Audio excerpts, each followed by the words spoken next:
Dr. JC here. Welcome to Lesson 2. Now in Lesson 2 and in 3, we're going to start to take a look at industrialization more specifically and think about and discuss ways that industrialization impacted both society and technology. In Lesson 2, we're going to divide the lesson into two parts.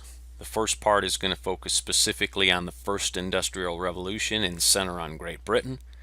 And the second part will have to do with the impact of the second industrial revolution, and we'll look specifically at how that impacted the United States and industry and management and ideas of efficiency in the United States more specifically. Before we move into the two parts of Lesson 2, I wanted to pause briefly and discuss a couple key concepts and underpinning themes as it relates to the course. The first has to do with this transfer of technology. How do technologies get transferred from one society to another?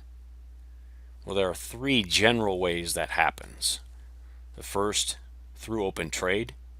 The second, through the normal course of intellectual exchange, ideas, educational institutions, think tanks, so on. And third, frankly, through open war. If you know your enemy has a bigger stick, you better figure out how to have one that's equally as good or even better yourself. So a transfer of technology can happen in a peaceful way or less than peaceful way.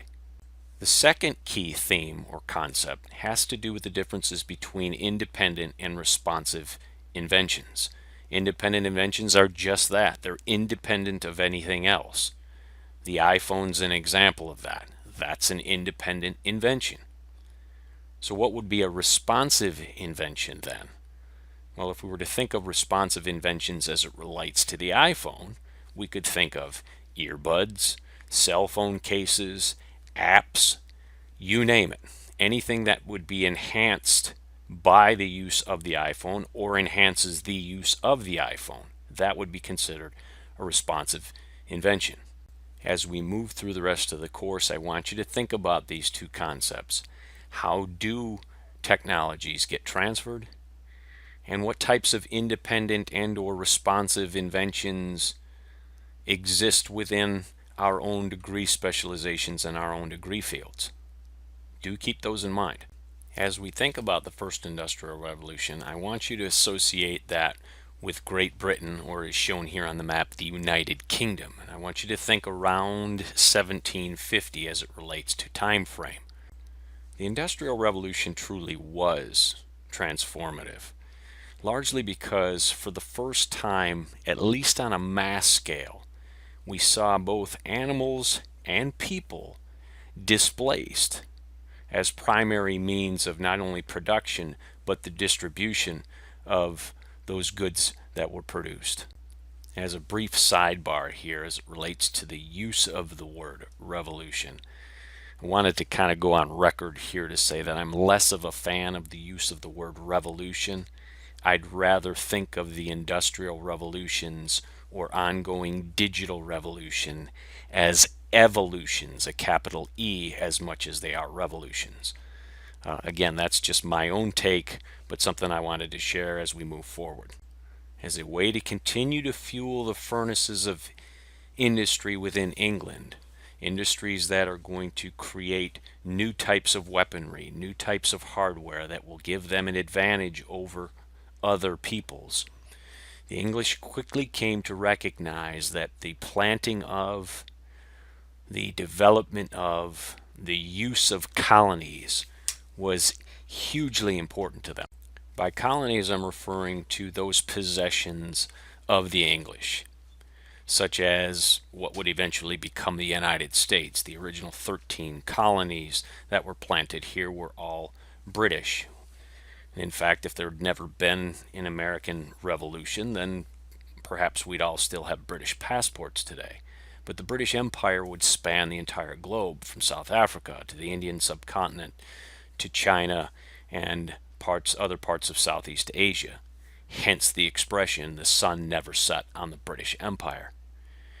And the British then would use the resources from these colonies, ship them back to England, Finer finished goods would be created in England from those resources, and those finer finished goods would then be shipped back to the colonies where colonials could purchase them.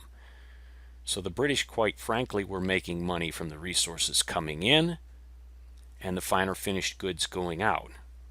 There were ready available markets for their goods they're creating. This enabled them to have a second shift, a third shift, and so on and so forth. Hence the reason colonies were so important to the British.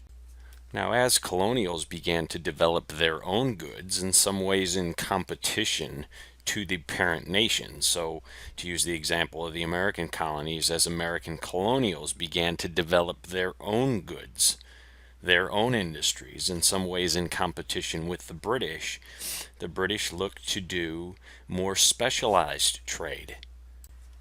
Two examples of this specialized trade, as depicted here, could also be considered cross-cultural, meaning that the resources necessary to create these goods or commodities came from various sections of the globe, various parts of the British Empire. So to use the examples here, Josiah Wedgwood and William Colgate, Josiah Wedgwood recognized that there were different peoples in English society, some that were born to better family names, and therefore as cultural markers, a way to separate English peoples. All English peoples drank tea, but not all English peoples could afford to purchase what?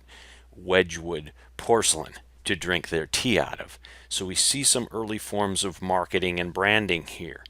And Wedgwood was able to find a market niche for that. William Colgate, in the same regard, recognized that, okay, hopefully all peoples are bathing, that's great, but why should everybody have to use the same type of lye soap?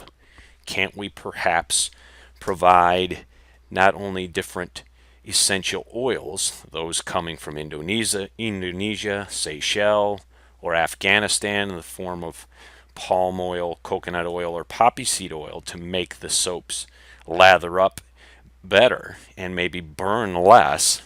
They would also begin to add some fragrances, lavender, bay rum, so on and so forth. So again, folks with means, folks from higher quote-unquote social status could go ahead and afford to purchase these goods then. Again, another sense of marketing and branding as it relates to cross-cultural trade. As a way to relate cross-cultural or specialized trade back to industrialization, I wanted to take a minute here and focus on the four salient subpoints there on the slide.